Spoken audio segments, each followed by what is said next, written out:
안녕하세요. 사연을 부탁해입니다. 오늘의 사연을 소개하겠습니다. 어느 날 퇴근하고 집에 갔더니 엄마가 택배로 보내온 반찬이 놓여 있었어요. 반찬부터 채소까지 정성스레 손질해서 보낸 걸 보고 엄마에게 전화를 했습니다. 엄마, 반찬 안 보내도 된다니까 뭐하러 또 보냈어? 밖에서 사 먹지만 말고 집에서 밥 해 먹으라고 보냈어. 도시락 같은 걸로 때우지 말고 밥 잘 챙겨 먹고 다녀. 식당 일하느라 엄마도 바쁠 텐데 뭐하러 보냈어. 앞으로는 보내지 마. 잘 먹고 다니고 있으니까 걱정하지 말고. 아이스박스 안에 대파랑 냉이까지 엄마가 다 손질해서 넣었으니까 저녁에 된장찌개해서 먹어. 된장은 그때 보낸 거 아직도 있는 거지? 아직 있어. 그럼 삼겹살 좀 사다가 구워서 된장찌개랑 먹어봐. 너 냉이 된장찌개 엄청 좋아하잖아. 알았어. 잘 먹을게. 근데 앞으로는 이런 거 보내지 마. 그리고 혹시 오빠한테도 보낸 거 아니지? 며느리가 싫어할 수도 있다고 네가 보내지 말라고 해서 절대 안 보내고 있으니까 걱정하지 마. 엄마 지금 바쁘니까 나중에 통화하자. 라며 엄마가 전화를 끊었습니다. 부모님은 식당을 운영하고 계셨는데요. 하루 종일 많이 바빴습니다. 엄마는 그 와중에도 제 반찬을 보내곤 했어요. 그날도 엄마가 보내온 아이스박스를 보며 감탄사가 새어나왔는데요. 반찬뿐만 아니라 채소와 과일까지 가득 채워진 모습이었거든요. 그중 냉이가 가장 먼저 눈에 띄었고 집에서 엄마가 끓여준 냉이 된장찌개에 삼겹살을 구워 먹던 생각이 떠오르면서 꼬르륵 소리와 함께 군침이 돌았습니다.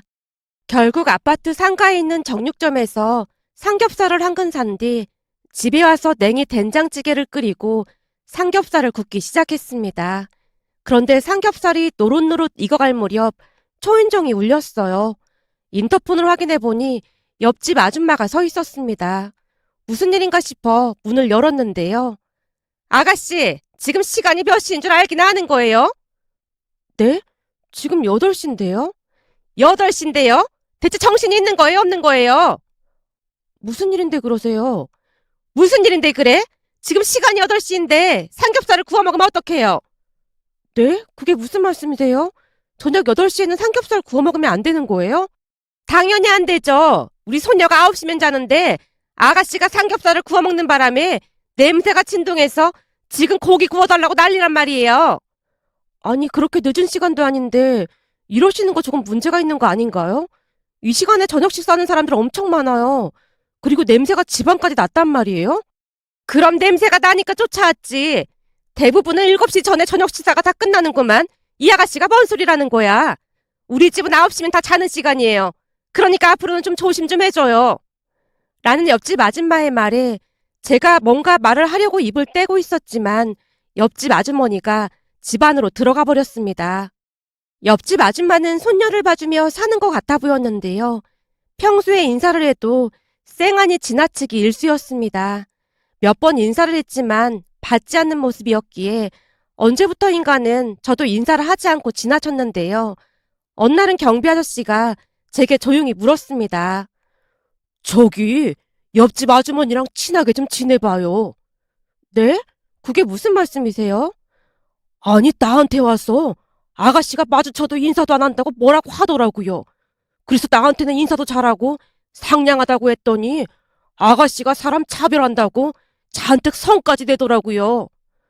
저도 처음에는 인사를 잘했는데 받질 않아서 민망한 마음이 들어서 인사를 안 하고 있거든요. 어쩐지 그럴 사람이 아닌데 뭔가 좀 이상하긴 했어요. 그 아주머니가 여기저기 다니면서 아가씨 뒷담화를 하더라고요. 대체 왜 그러는 건지 알 수가 없네요. 암튼 부딪혀서 좋을 거 없으니까 아주머니 이사 갈 때까지 좋게 좋게 잘 지내보도록 해요. 이사 가시는 거예요? 그런 거 같아요. 아들 며느리가 가까운 곳으로 이사 오라고 했다네요. 집을 내놨다고 하니까 곧 나가지 않겠어요. 그러니까 당분간만 잘 지내보도록 해봐요. 라며 경비 아저씨가 안쓰러운 표정으로 달래듯 말했습니다. 그렇게 옆집 아줌마가 이사 가기만을 손꼽아 기다리고 있던 어느 날 남자친구가 제게 물었어요. 옆집 아줌마는 요즘 조용한 거야? 그때 삼겹살 구워 먹지 말라고 한 뒤로는 좀 조용한 것 같아. 곧 이사 간다고 하니까 조금만 참으면 될 것 같아. 그래? 이사 간다고? 경비 아저씨 말로는 이사 간다고 하더라고. 그럼 이제는 좀 편해지겠네. 그러니까 말이야. 그동안 사사건건 어찌나 쫓아오던지 진짜 로이로제 걸릴 지경이었다니까. 곧 나간다고 하니까 조금만 참으면 되겠네. 남친 말에 제가 고개를 끄덕였는데요. 조금만 참으면 된다는 생각에 조금이나마 위안이 되었습니다. 하지만 전세가 잘 빠지지 않는 모양으로 한 달이 더 지났음에도 옆집 아줌마는 이사를 가지 않았어요. 참다 어느 날은 경비 아저씨에게 물었습니다. 우리 옆집 집이 안 나가는 거예요? 나도 잘은 모르겠는데 그런 거 같더라고요. 근데 어제 한 부부가 보고 가긴 했어요. 정말요? 그럼 곧 이사 가는 건가요? 그냥 보고만 갔으니까 나는 잘 모르죠. 한번 기다려봐요. 내가 보니 옆집 아주머니도 많이 급한 모양이던데. 라는 경비 아저씨의 말에 약간은 위안을 받았습니다. 그렇게 한 달 정도가 더 지난 어느 날 옆집 아줌마가 드디어 이사를 갔고 다른 사람이 이사를 왔다고 경비 아저씨가 귀뜸해줬는데요. 새로 이사 온 사람들이 좋아 보인다는 말까지 잊지 않았습니다. 그리고 이사를 온 그날 저녁 초인종이 울려서 나갔더니 옆집에 이사 온 아주머니가 서 있었습니다. 안녕하세요. 이번에 여기 새로 이사 왔습니다. 아, 네, 안녕하세요. 이건 내가 만든 음식인데 좀 먹어보라고 가지고 왔어요. 아닙니다. 괜찮습니다. 제가 당황한 채 손을 내젓고 있었는데요.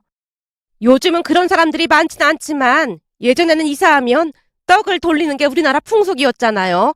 근데 요즘은 떡을 좋아하지 않는 사람들도 있고 해서 반찬 조금 가지고 와봤어요. 그러니까 사양 말고 받아줘요. 이렇게까지 안 하셔도 되는데.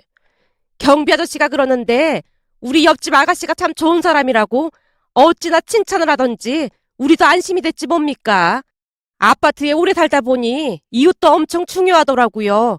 근데 좋은 사람이란 말을 듣고 얼마나 안심이 됐는지 몰라요. 우리 앞으로 친하게 잘 지내봐요.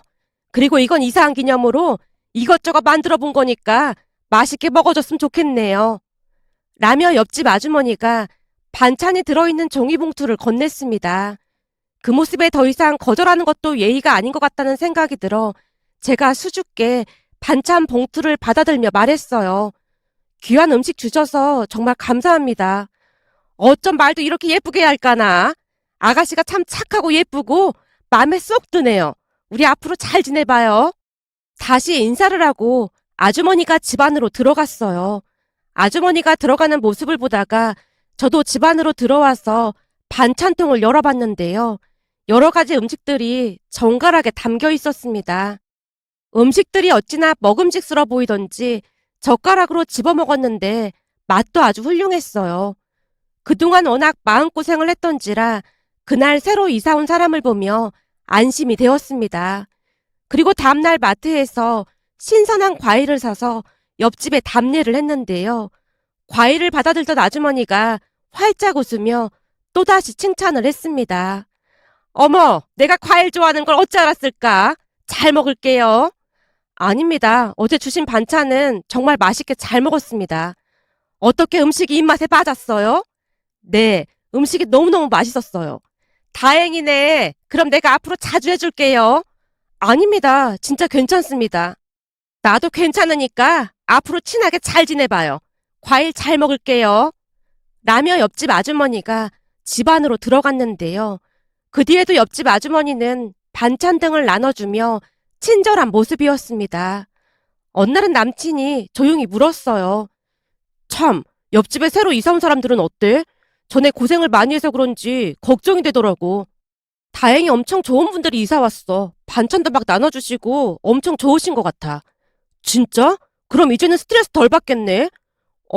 얼마나 다행인지 모르겠어. 예전에는 초인종만 누르면 심장이 두근거리고 그랬는데 요즘은 그런 스트레스를 안 받아서 너무 좋아. 진짜 다행이다. 그럼 앞으로는 옆집 사람들하고 잘 지내면 되겠네? 라며 남친도 안심하는 눈치였습니다. 그런데 얼마 뒤부터 조금씩 이상한 일이 일어났는데요. 처음에는 친절이라고 생각했던 옆집 아주머니의 관심이 가면 갈수록 도를 지나치고 있었어요. 가령 이런 것들이었는데 혹시나 제 친구가 놀러 오기라도 하면 어김없이 초인종이 울렸습니다. 제가 문을 열고 나가면 아주머니가 고개를 집 안으로 빼꼼히 들이밀고는 뭐라 표현할 수도 없는 표정으로 물었어요. 현주 씨 친구 왔나 보네. 아, 네. 오늘 친구랑 집에서 맥주 한잔 하려고요. 그래? 그럼 잘 됐네. 내가 안주거리를 좀 가져다 줘야겠다. 아니에요. 치킨이랑 사와서 지금도 충분해요. 현주 씨도 내 음식 솜씨 잘 알잖아. 내가 금방 해서 가지고 올 테니까 잠깐만 기다려.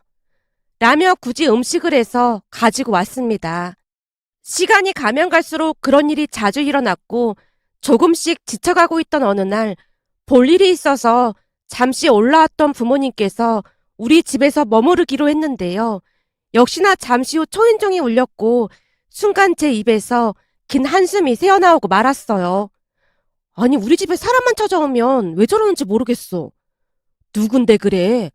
옆집 아줌마인데 우리 집에 누가 오기만 하면 꼭 초인종을 누른다니까? 아니, 옆집 사람이 왜 그렇게 자주 찾아와? 나도 몰라. 진짜 짜증난다니까.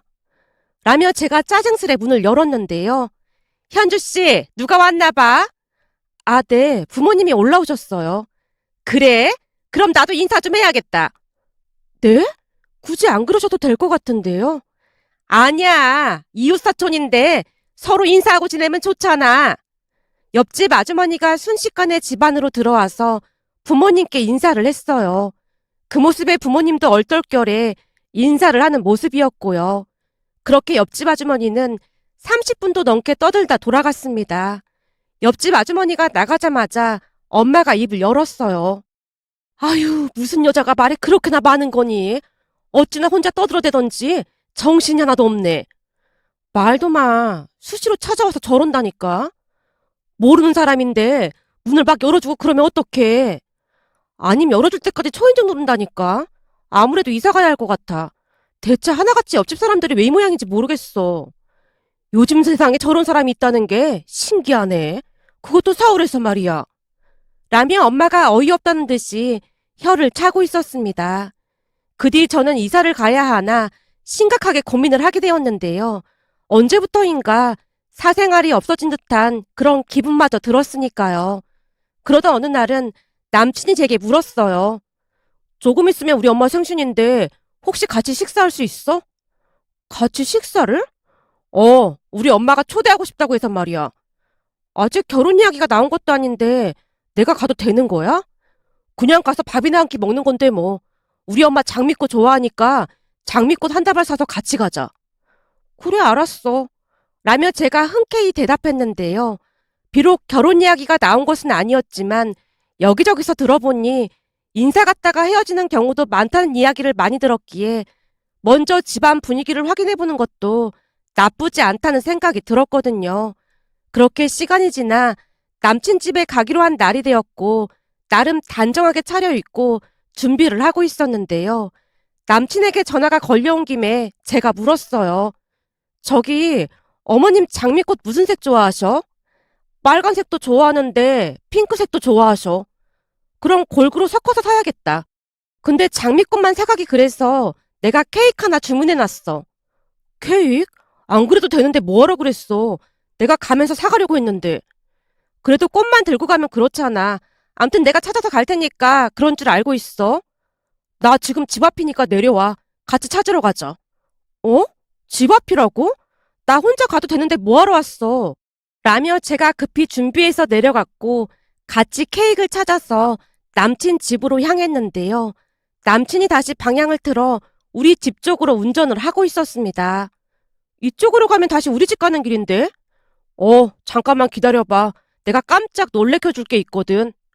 라며 웃음 가득한 얼굴로 남친이 운전을 하고 있었습니다. 그리고 잠시 후 우리 아파트 1층에 차를 주차한 남친이 차에서 내리는 게 아니겠어요? 그 모습에 제가 놀란 채 물었어요. 지금 가도 약속 시간보다 늦을 것 같은데 빨리 가야지. 여긴 왜 온 거야? 글쎄, 조용히 나만 따라오면 된다니까.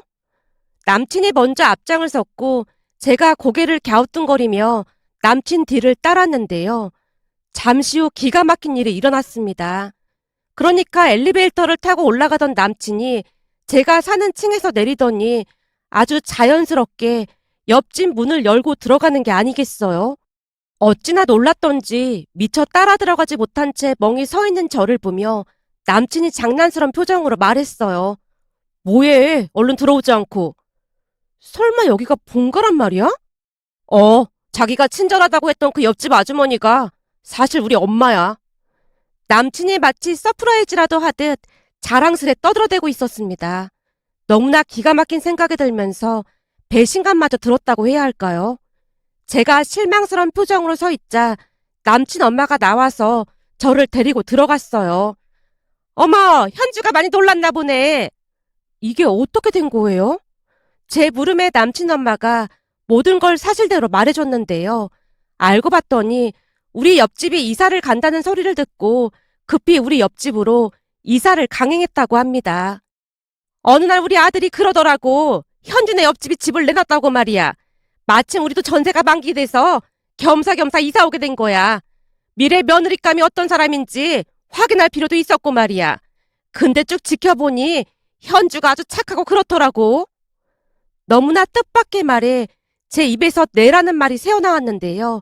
그때 당시에는 그저 혼란스럽기만 했으니까요.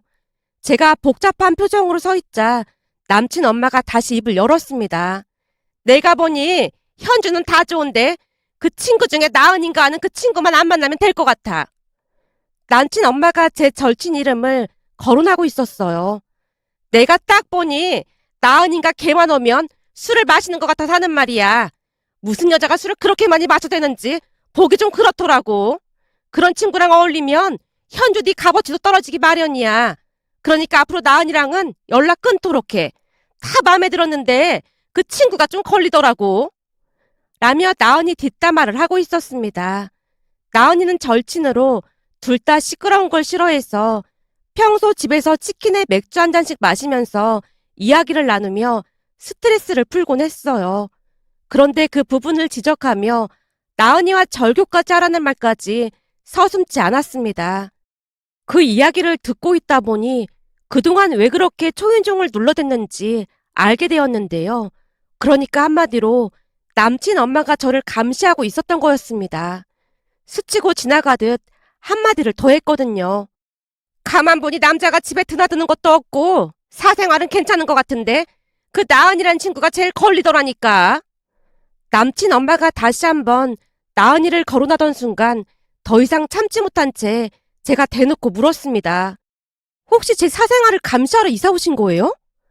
감시라고 하는 건 좀 그렇고 결혼 전에 미리 확인해서 나쁠 거 없잖아. 요즘 세상이 워낙 요지경이다 보니 꼼꼼하게 확인해서 나쁠 거 없잖아. 집안에 사람이 잘못 들어오면 폭삭 망하는 거 순식간이야. 근데 내가 들어보니 집도 전세인데 그 전세가 전부 현주 돈이라며?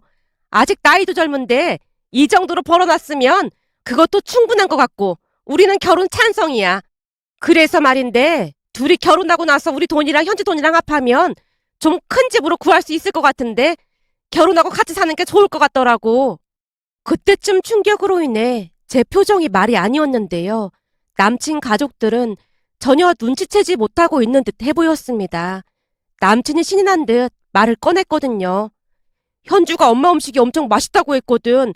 그럼 엄마가 매일 음식 해주면 좋겠다. 당연하지. 내가 매일매일 맛있는 반찬으로 대령할 테니까 그건 걱정하지 마. 라며 두 모자가 신나서 떠들어대고 있었고 제가 조용히 자리에서 일어났습니다. 왜? 화장실 가게? 아니, 집에 가려고. 뭐? 갑자기 집에 가더니? 그게 무슨 말이야? 살다 살다 이런 경우는 듣도 보도 못해서 지금 엄청 충격받았거든? 그러니까 저를 감시하기 위해서 옆집으로 이사까지 했다는 거잖아요? 뭘 또 감시까지 했다고 그러니? 아가씨 혼자 사는데 어떻게 사나 하고 그냥 확인을 좀 해본 것 뿐이야. 그래서 말인데 현주 집이 많이 부자인가 봐. 그렇지 않고서야 어떻게 이런 아파트 전세를 얻어줄 수가 있어. 우리도 여기 들어올 때 엄청 대출받았는데 말이야. 라며 호들갑을 떨어대고 있었습니다. 사실 오빠가 결혼하면서 부모님이 우리 남매에게 똑같이 돈을 나눠줬는데 제게는 결혼자금이나 다름이 없는 그런 돈이었어요. 그런데 남친 가족들은 그 돈에 눈독을 들이고 있는 모습이었습니다. 저는 학갈 생각도 없고요. 아니죠. 결혼 자체를 할 생각이 없습니다. 한마디로 오늘로 끝이니까 그런 줄 알고 계세요. 뭐? 나랑 헤어지겠다는 거야? 넌 지금 이 상황이 말이 된다고 생각해? 이런 식으로 누가 결혼을 하겠어? 갑자기 그게 무슨 소리야? 현주 네가 우리 엄마 좋은 사람이라고 했잖아. 그건 이웃 사촌일 때 얘기고 그렇잖아도 왜 그렇게 간섭을 하나 했더니 완전 소름 끼치는 모자구나. 앞으로 다시는 연락하지 마. 라며 그 집을 나와서 친구 나은이 집으로 향했습니다. 소름이 끼쳐서 도무지 있을 수가 없었으니까요. 그 뒤 남친에게 연락이 오고 난리가 났는데요. 알고 보니 남친 아버지가 보증을 잘못 써서 있던 집도 다 날리고 살고 있던 집도 월세로 들어간 거라고 했습니다. 그런데 제 앞으로 꽤 큰 자산이 있다는 걸 알고 결혼시켜서 같이 살 생각으로 그런 계획을 꾸몄다고 합니다. 혹여나 들통이 날까 싶어 남친 홀로 고시원에서 생활하면서 그런 행동을 했다는 말에 경악을 금치 못했습니다. 어떻게 결혼할 여자친구를 상대로 가족이 이런 사기 행각을 벌일 수 있는 것인지 소름까지 끼쳤으니까요. 이런 남자친구를 선택한 제 자신이 한탄스럽기만 했습니다. 그 뒤 저는 남친과 헤어졌고 급히 이사를 해야만 했습니다. 헤어지는 것도 보통 힘든 일이 아니었는데요. 어찌나 전화를 해대던지 무서울 지경이었습니다. 몇 달 동안 전화를 해대고 모자가 협박까지 하는 바람에 경찰에 신고까지 해야만 했으니까요. 다행히 경찰에 신고를 한 이후에는 그 악질 모자가 자취를 감췄는데요. 또 누군가에게 무슨 짓을 하고 있을까 하는 생각에 아직도 소름이 끼치네요. 세상에 이런 일이 또 있을까 싶어 이렇게 글 남겨봅니다. 오늘의 사연은 여기까지였습니다. 즐겁게 보셨다면 구독, 좋아요 부탁드립니다. 고맙습니다.